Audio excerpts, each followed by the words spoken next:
Coming in at number 5, we have South Manitou Island in Leland. South Manitou Island is part of an island chain in Lake Michigan that extends north to the Straits of Mackinac. The only public access is by ferry from Leland, Michigan. The island consists of a ridge of tilted layers of limestone buried under a blanket of glacial debris. 16 miles offshore from the Lilano Peninsula, featuring 300-foot sand dunes, deserted shoreline and empty campground, it's about as terrestrially creepy as you can get in Michigan. In the 1800s, the island became a popular harbor for ships traversing the newly built Erie Canal into the Great Lakes and on to Chicago. One local legend surrounds a ship full of passengers stricken with cholera stopped at South Manitou, where sailors buried their victims in a mass grave, some of them still alive at the time. Soon after this incident, the first appearance of ghosts and hauntings began. The mass grave is believed to be near the old cemetery just north of the Bay campground. This is also near where the old dock used to be located. Additionally, the passage between mainland Michigan and Manitou is one of the deadliest sections of Lake Michigan. This is due to a sudden weather change, creating a navigational hazard, causing over 50 known shipwrecks. Traffic was quite busy here during the late 1800s, and there were frequent accidents where ships would literally run into each other. Off the coast of the island lies the shipwreck of the SS Francisco Morazan, where rumors say a young island boy died after trying to explore on his own. There are also 2 cemeteries on the island and an ancient cedar forest where voices are said to be heard. The haunting of this island is so bad it has driven park rangers to go mad and demand to be taken off the island. One ranger even confessed to hearing voices, footsteps and slamming of doors inside buildings that were otherwise unoccupied. Coming in at number 4, we have Masonic Temple. With over 16 floors and 1,000 rooms, this Gothic temple is one of the most striking buildings in Detroit. Furthermore, this is the largest Masonic temple in the world. According to rumors, there are hidden passageways, rooms and staircases, so be careful as you might get lost quite quickly within the walls of this temple. The most famous urban myth associated with the temple is that of the architect George D. Mason. Legend has it that Mason went bankrupt funding the construction of the temple. He was going through financial difficulties and was very close to foreclosure. Due to this stress, George D. jumped to his death from the roof. This story will back up the fact that many reports of a ghost climbing the steps to the roof of the building as if stuck in a loop of his darkest moment. Even scarier, additionally, guards frequently find the door to the roof unlocked, even when it was just checked moments earlier. Additionally, the temple has various cold spots and doors are reported to close suddenly. One of the roof doors is said to swing open just moments after it is locked by a watchman. Many people report the feeling of being watched while inside of the building. Coming in at number 3, we have Doherty Hotel. The Doherty family has owned and operated the hotel since it opened in the 1920s. The Doherty men were and remain the business managers. However, as the current owner Jim Doherty tells it, it was the Doherty women who were the heart and soul of the business. The hotel has a colorful history. During Prohibition, it was a speakeasy, a place for backroom gambling and adult entertainment. It was also a meeting place for the Mafia and Purple Gang. Here, they worked out their differences. In 1938, the hotel was the site of one of the Michigan's most notorious murders. Isaiah Lebo, former Purple Gang attorney turned Purple Gang businessman, was murdered in the bar. He was shot by his cousin and business partner Jack Livingston and sadly passed away. Ever since, there have been numerous hauntings. Some believe it's Lebo who haunts the ground or grandmother Helen Doherty who passed away at the hotel. But there is one thing for sure, and it's the many ghost stories that are now associated with the hotel. Guests, visitors, investigators, employees and the owners have all had some kind of paranormal experience at the hotel, which includes perfume scent wafting through occasionally, loud knocking, bedroom doors open and close by themselves, and dark apparitions and shadowy figures have been spotted anywhere from the lobby to the top floor. Also, the spirits of other murder victims roam the halls, lobbies and rooms. While some can be seen, others prefer to just make noise. Coming in at number 2, we have Michigan's first state prison. Established in 1838, Michigan's first state prison remained in operation through 1934. The prison served as the nucleus for the city as it spanned some 20 acres. Over the years, it relocated and at one point became the largest walled prison in the world with around 6,000 inmates. In 1952, in response to poor medical care, brutality from the guards and bad food, 2 maximum security prisoners took hold of a guard and used his keys to release other inmates. A days-long riot ensued, resulting in 9 guards being held hostage. Additionally, the riot resulted in the deaths of several inmates and guards before it was extinguished by the National Guard. yard. The inmates fought for and won a list of 11 demands for reform. Today the old prison has become the Armory Arts Village, a residence and studio for local artisans. Apartments are very contemporary and halls are covered with artwork. In spite of its modern renovations and freshly painted walls, though, rumours persist of its haunting. Visitors, workers and artists of the space claim some prisoners and guards still haunt their former home. Residual sounds of riots are also frequently reported due to the prison's history of such occurrences. Judy Krasnow, an employee at the renovated Arts Village, hosts daytime historic tours of the prison, so a visitor can see the hauntings for themselves. She is also a resident of the prison and lives on site. She has confessed she believes her apartment, which was once a series of prison cells, has ghosts. Furthermore, Judy is not the only resident who believes that. Even though the upper floors have undergone renovations, the underground section that holds solitary confinement remains structurally intact. Although cells have been removed, there is intensity in this area that cannot be denied. And finally, in at number 1 we have the Whitney restaurant. Located on Woodward Avenue, Restaurant Whitney was the former mansion home of David Whitney. David was one of the Midwest's wealthiest lumber barons at the turn of the century, and he built this magnificent 21,000 square foot home in 1894. The mansion was restored in the mid-1980s, and since then reports of unexplained paranormal activities have been reported, such as shadow figures have been seen on the second floor, disembodied voices have been heard, and other strange phenomena have occurred. It is known that the mansion is haunted by Whitney and his first wife Flora. Flora always wanted to live in a mansion but died before the home was finished, leaving Whitney to raise their 4 children. A year after Flora's death, Whitney married her sister Sarah, leaving Flora's ghost to forever live in distress. The paranormal activity within the restaurant is not for the faint-hearted, as there have been reports of the elevator travelling between floors on its own with no one inside to operate it. Furthermore, ghosts have been witnessed on the upper floors, with one staff member seeing an older man looking out the window. The staff member approached the man asking him to leave, and right before the staff's eyes the man vanishes into the floor. Other reports include noises that sound like silverware and kitchenware being handled and or stacked in table settings keep getting moved around by some unseen presence. The outhouse is said to be the most haunted part of the property. It was originally built for Whitney's slaves and has been largely untouched for years, mostly due to the fear of paranormal. Inside the outhouse is a dining table that is set for the afternoon tea and has been untouched for as long as anyone can remember.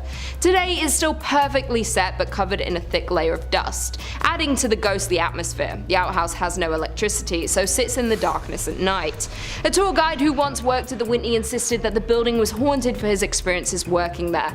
The worker claims a group of dolls vanished from a room inside the building. Also, the worker has reported hearing his name being called from an empty area of the building. The Whitney Mansion is an elegant and beautiful property but has high body counts, a haunting history, and plenty of supernatural sightings still happening today. Coming in at number 5 we have Terrace Inn.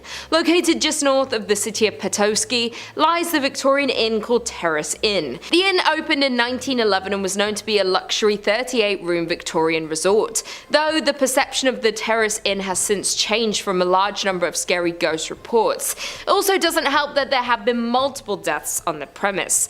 Before this building was an inn, it was 2 boarding houses until they were torn down to create what we now know as Terrace Inn. During construction, 2 workers fell off a beam and sadly passed away. Therefore, it's rumoured that their spirits may have settled in at the inn once construction was complete. That's not the only accident and ghost story that has occurred at the Terrace Inn though, as many years later there was a woman named Abby Sweet who was staying at the inn. Abby was pregnant and unfortunately fell and lost her life. After that event occurred, her husband Edward passed away from heartbreak just a few years later. This accident occurred in room 211, which is known to have the most reports of ghost experiences and paranormal activity. That isn't the only spirit lurking in the inn though, as there is the interactive youth, a boy between the ages of 12 to 14 who has been seen inhabiting the basement. That being said, his identity and the reason for his presence are unknown. Over the decades there have been many reports of paranormal activity at the inn. If you ask the desk clerk for the inn's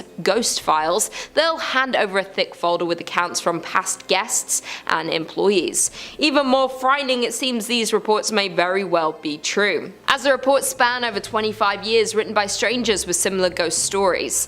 Most reports from guests and and workers are hearing sounds of footsteps and voices late at night. Additionally, doors open and close by themselves unexplainably. Some have even reported hearing the sound of a piano playing or a party being held, but when investigated, the area the sounds were coming from was vacant. Plenty of paranormal investigators have spent the night at this haunted hotel, and they all agree it's crawling with paranormal activity. Lucky for the guests though, the investigators and workers all agree that the spirits aren't harmful or hold negative energy. That all being said, this historic inn remains one of our most paranormally active locations in Michigan. In at number 4 we have Solchoy Point Lighthouse. On the shores of Lake Michigan sits Solchoy Point Lighthouse. The lighthouse has been in operation since 1895 and it's the only active light left on the lake, but behind its walls holds the stories and spirits. Between 1902 and 1910, Joseph Willie Townsend was the lighthouse keeper who lived in the upstairs bedroom with his wife. For decades it's been said that Captain Willie Townsend remains attached to the old structure. The captain died at the age of 63 in 1910 and his death remains a mystery, though some believed it was cancer as he was known to be a heavy smoker. His body was embalmed in the basement of the lighthouse. Once Mr. Townsend died, some curious individuals got inside and went into the basement, where they found pieces of an old broken up kitchen table. Once they reassembled the table, that's when the paranormal activity began. The table chairs kept getting rearranged on their own and silverware was set on the table in a specific pattern, the way the captain preferred them. There have been multiple reports of a strong smell of cigar smoke within the lighthouse. Additionally, the captain's face has been seen in the upstairs bedroom mirror on 13 different occasions. The Solchoy Point Lighthouse is one of the Upper Peninsula Paranormal Research Society's favourite spots to investigate due to its high activity from the paranormal. They have seen the alleged shadow of Townsend move behind the curtains of the lighthouse and have also seen him appear in a mirror. Not only that, but one guest had even said that during her visit she saw a man wearing a heavy blue coat walking across the yard of the lighthouse. She waved at the man, but he just ignored her. Not thinking much of it, she went on with her day. When the guests got home and did research on the lighthouse, she realized the man she saw was the captain himself. And to this day, those who visit Solchoy Point Lighthouse leave with stories that turn non-believers into believers of the paranormal. In at number 3 we have Mackinac Island. One of Michigan's most popular tourist destinations is also one of its most haunted, Mackinac Island. The small island sits on Lake Huron, covering almost 4 square miles of land between the upper and lower peninsulas of Michigan. The island was originally home to indigenous settlements long before European colonization. Seeing at least 2 battles during the War of 1812, it has been the resting ground of many tragic deaths, making it a prime location for hauntings and paranormal activity. In a part of the island you will find the Grand Hotel. The area first served as a missionary school, but today it's known as a luxury hotel. Through investigators, there have been many reports of paranormal activity in the area, and it's known that the Grand Hotel is one of the hotspots for paranormal activity on the island. Legend has it that construction workers uncovered human remains while digging the hotel's foundation, with paranormal activity stories being recorded in the theatre, outside grounds, and in its rooms. The staff have also reported seeing a man in a top hat playing the bar's piano. Others see a woman in Victorian clothing who roams the halls, even getting into beds. Another paranormal hotspot is the Mission Point Resort, which was a moral realignment, a religious movement from the 1930s. The resort's popular ghost story is about a man named Harvey who died in the late 1960s. Supposedly, Harvey was dealing with a broken heart and ended his life behind the resort, not being found until 6 months later. Some people believe there's more to the story, that he was perhaps murdered. That being said, Harvey is often reported in the resort's theatre, where visitors have reported being pinched or poked. With the never-ending ghost stories and paranormal reports, the island is deemed the most haunted town per capita in the United States, with 16 haunted locations per 478 people. It is safe to say that there are some paranormal activities and ghosts lurking on the grounds of the island. Coming in at number 2 we have Holly Hotel. Due to the growing number of railroad passengers passing through the area, the hotel was built in 1891. Many staff, residents, and haunted historians will agree that the Holly Hotel is one of the most haunted buildings in the state of Michigan. Norman Gauthier, a professor of parapsychology who is also known as a world-famous ghost hunter, investigated the hotel in 1989 and concluded that the building is indeed haunted by a great number of spirits. Throughout the years, the hotel survived 2 fires exactly 65 years apart. Many residents and guests of the hotel have talked about the weird feelings they got on the second floor of the hotel without us actually admitting to seeing ghosts. ghosts. The inn's most famous ghost is said to be the former owner himself, Mr. Hurst. Hurst passed away in the 1920s, but many believe he just can't let go of his hotel. He is the most active ghost at the Holly Hotel and wasn't happy with the renovations that have been done to his inn. The rumor is if you see a man wearing a frock coat and top hat and smell cigars, you most likely have met the man himself. The other most common spirit would be with the former hostess, Nora Kane. According to the hotel, Nora's ghost is seen most often in the bar and back hallway. She has been heard playing the piano or softly singing a tune throughout the hotel, and her flowery perfumes can be faintly smelt when she is around. Those are only the two most common spirits of the Holly Hotel, though there are so many more encounters reported by visitors and ghost hunters. And finally, in at number 1 we have Beeson Mansion. Found in Niles, Michigan sits an old mansion that was built in 1847. The home was constructed by a local whiskey distiller who sold it to an attorney, Strother Beeson, and that's why it was referred to as the Beeson Mansion. Across the street of the mansion lies the family's private cemetery. Strother built the tomb across the street as a final resting place for his mother, and it wasn't too long afterward another family member joined the cemetery. Strother's son, born in 1969, tragically passed away, and a total of 12 family members are now entombed in the crypt. The ghost stories surrounding the Beeson mausoleum are at least based on truth, if not completely true. Family legends about Harriet's odd behavior were cited in newspapers over time, but not until much later, accompanied by reporting on unverifiable hauntings. Jumping to the late 1980s, when working to restore the mansion, the property owner reported hitting their head on a table in the hall, but something hitting them on the back. As well, they experienced instances of being pushed forward by an unknown force. Additionally, the doors would open and close behind them unexplainably. The renovated mansion is vacant now, but no one dares to buy it due to the many cases of hauntings and paranormal activity. Kicking off the list at number 5, the Landmark Inn. Located in the Upper Peninsula of Michigan, right around Lake Superior, you'll find the Landmark Inn. Yeah, nice and cute and cozy. Come on in, take your coat off, stay a while. This fancy hotel was originally built in 1930 as a luxury accommodation for wealthy business owners from all around the United States. Sounds like a good time. Let's gather, let's talk shop around candles. These business owners would visit the Landmark to check on their business interests, all that good stuff. Though for its 100 years being open to guests, the hotel has had multiple reports of, you guessed it, ghosts and paranormal activity. It's so common at the Landmark Inn that the ghost hunters and paranormal investigators, they make trips out to the hotel quite often just to check in and be like, hey, how's it going? And they put on their gadgets and they just check in on them. They can rely on them. The hotel's 6th floor is home to one of the saddest stories the hotel has ever seen. This story takes place in the 1930s when the hotel was a new, lively social and cultural center in town. The story revolves around a ship worker who fell in love with a local librarian and conducted their love affair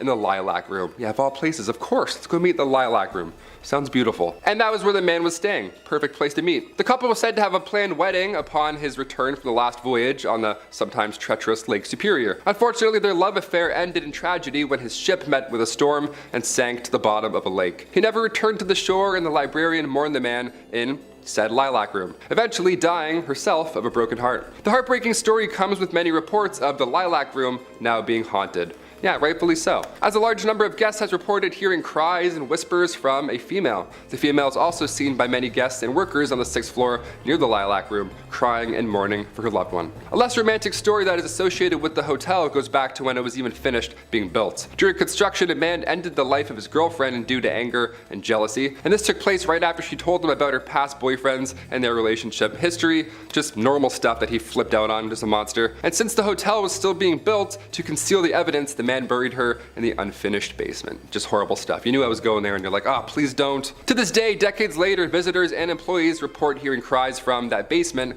and some report hearing whispers from a female voice asking for them to find her body. I just got goosebumps. That's real goosebumps. No matter how much time goes by, these two women, heartbroken for different reasons, still haunt said hotel today. Number 4, Michigan Bell Telephone Building. The Bell Telephone Building can be found in downtown Grand Rapids. It's known from the legend that the building is haunted by 2 ghosts. It's always 2, eh? Always gotta have pairs.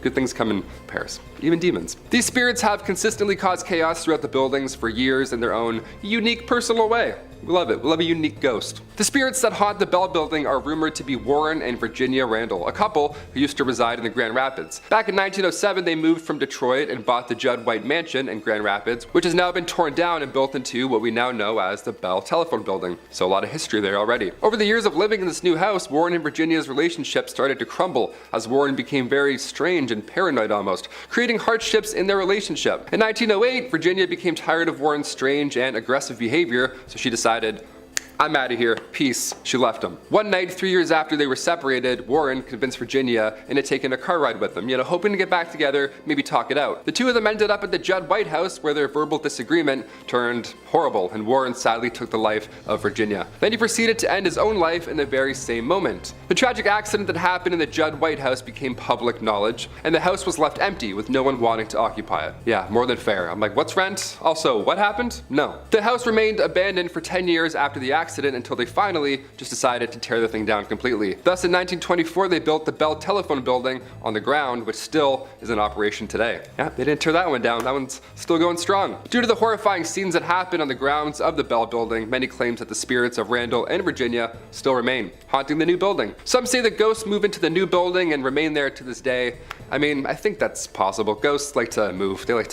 They can go through walls. They can probably relocate. Through the years of operation in the office building, visitors and employees all report being harassed by strange late-night calls, which have been traced back to be coming from inside of the building itself. Yeah, inside the house. You guessed it. It's upstairs. That's so scary. Due to this and the strange, eerie feelings that the employees feel while they're even working, it's safe to say Randall and Virginia may remain on the grounds. Most likely. They're definitely there. It sounds like they're there. They're for sure there. Number 3, the Henderson Castle. Established in 1895, this castle is a hub for many spirits and paranormal activity. I mean, it's a castle.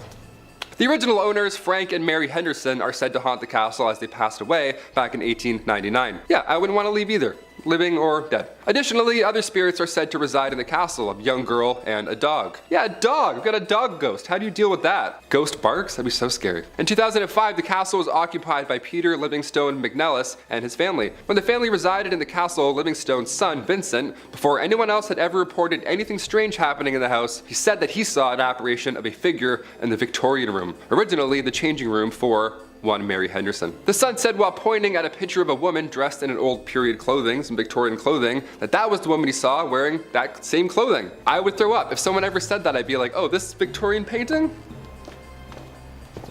And one former innkeeper who stayed at the castle each night told Livingstone on numerous occasions that she also felt a presence coming up and down the staircase, a movement passing her on the stairs when she would walk by. Ugh, these are scary. Top 5 is like, or top 10 is scary fish. This is hard. This is some scary stuff. 9 a.m. I'm already getting spooked. While now the castle is being used for a bed and breakfast, guests have fallen victim to ghosts as well. Yeah, it's not over yet. The Henderson Castle is a very paranormal active ground that many ghost hunters have investigated, and they've confirmed, in fact, that it's haunted by spirits. I trust them. The people that can go into these castles and physically do this, I'm like, yep, I trust your opinion, whatever.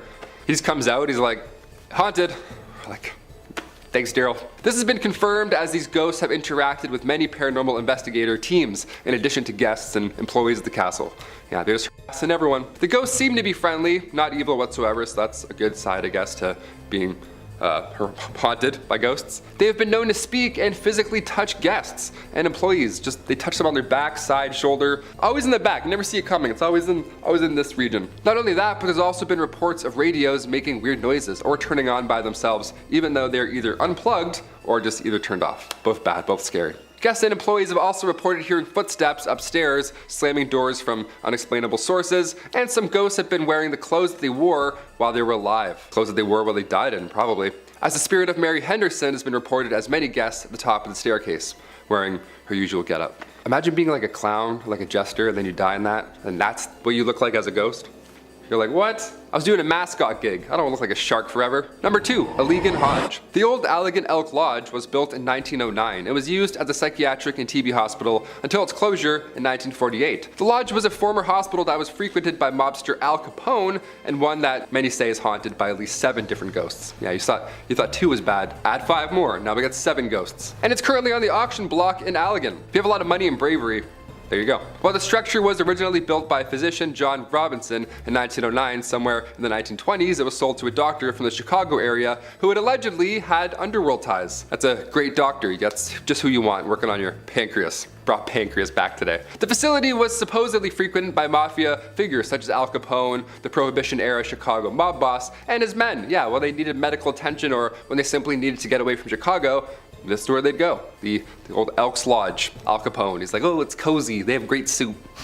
Years later, it was used as an Eagles Lodge and an Elks Lodge. And in 2010, it was acquired by an Allegan woman who began renovating the property, but now she wants to sell it. Yeah, can't imagine why. Because one of the former doctors who owns the lodge had underworld ties, maybe? Something like that? I don't know. It led to a lot of people believing that there's a lot of undercover stuff about this lodge. It's still happening to this day. I don't know why I'm doing this like it's like over there, but I'm like, there's something going on in that lodge, especially as it's known to hold 7 different paranormal entities, like I mentioned previously. For many years, employees and visitors have told stories of spirits who relentlessly roam the building. Some of the paranormal activity that has been experienced here includes cabinets opening up by themselves in the kitchen, sounds of children laughing, it's always calming in the morning, photographic anomalies captured throughout the building, and like you name it, shadowy figures in the basement, all bad. Notably where the morgue was located, the basement, good stuff, a lot of stuff happening in there. They'd be knocking on the front door, indiscernible conversations, and ringing of the doorbell when no one was present. Yeah, good stuff. Again, I have goosebumps, they're back. Guests also heard footsteps and the sound of hospital activity long after being used as one. They'd also see full-bodied apparitions of children.